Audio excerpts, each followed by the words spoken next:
This is The Cut, American Whiskey, Daily. There's a lottery closing at midnight tonight that costs nothing to enter and runs better odds than the bottle everyone actually talks about. Free entry, real odds, and most people don't even know it's open. Here's why that matters more than it sounds like it should. I'm John from Chasing the Unicorn podcast. Here's what moved today. July 23rd, 2026. Today's big move is Virginia's lottery for E.H. Taylor Jr. small batch, and it closes at 11:59 tonight. It's been open a week. The state's got 340 bottles in this cycle, spread across stores statewide. And here's the part that actually matters. This isn't Pappy, and it isn't the Buffalo Trace Antique Collection. Because of that, way fewer people bother entering. Prior cycles for this exact bottle pulled somewhere around 4,000 to 6,000 entries against that 340 bottle pool. Compare that to a Buffalo Trace Antique Collection lottery, where the odds often sit under 1%, and you start to see it. This one runs meaningfully better, purely because the name isn't famous enough to flood the entry pool. The bottle itself is no age statement, standard Taylor mash bill, 100 proof, $35. Winners get an email within 10 business days and 2 weeks to pick up. If you've skipped every Virginia ABC lottery because the odds always feel impossible, this is the one that isn't. It closes in hours, not days. Now, today's stop, on the road. Because it isn't just a Virginia deadline. Bourbon's actually happening in places that aren't Kentucky this week, and 3 of them are worth your attention. Start in Waco, Texas. Balcones just broke ground on a third rickhouse, adding around 8,000 barrel positions. The reason is the climate, not ambition for its own sake. Texas heat cycles barrels harder and faster than Kentucky ever does, which is exactly why Balcones' shorter-aged, higher-intensity whiskey tastes the way it does. They're not trying to outage Kentucky. They're betting the weather does something Kentucky can't.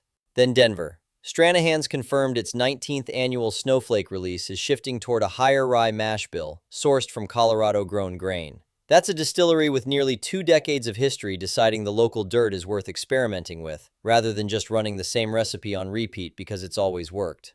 And Oregon. The state's Distillers Guild reported 6 new craft whiskey producers since January, several of them building wheat-forward mash bills around Pacific Northwest wheat varieties. That's not one distillery. That's a whole region deciding it has something to say. Here's the thread. None of these 3 states are trying to beat Kentucky at Kentucky's game. They're leaning into what's actually different about where they are. Heat, grain, geography, and building a whiskey identity around it instead of chasing scale. That's a quieter story than a lottery deadline, but it's the one that tells you where the next interesting bottle in your rotation might come from, and it won't have a Kentucky address on the label. So here's what it is. There are really only 3 ways an allocated bottle gets to you, and knowing which one applies saves you a lot of wasted effort. Pre-order is a retailer's sign-up window. You get on an email list ahead of time and you're ready when it opens, and that's the right move for something limited but not full scarcity tier. Lottery, like tonight's closing Taylor entry, is for the genuinely allocated stuff. Enter every one you're eligible for, because it costs nothing and the odds add up over time.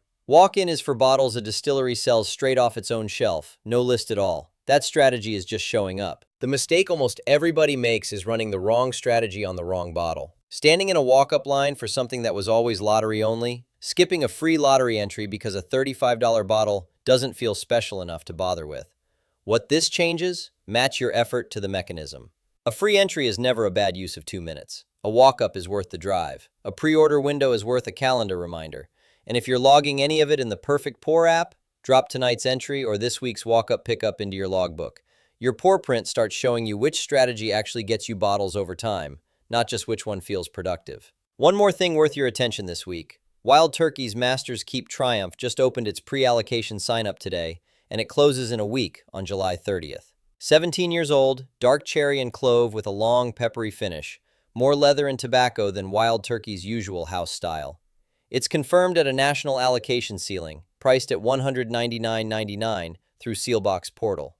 That combination, a real age statement, a defined national ceiling, and a sign-up window with a hard close, is rare enough that it's worth getting on the list today rather than waiting to see if it's still open next week.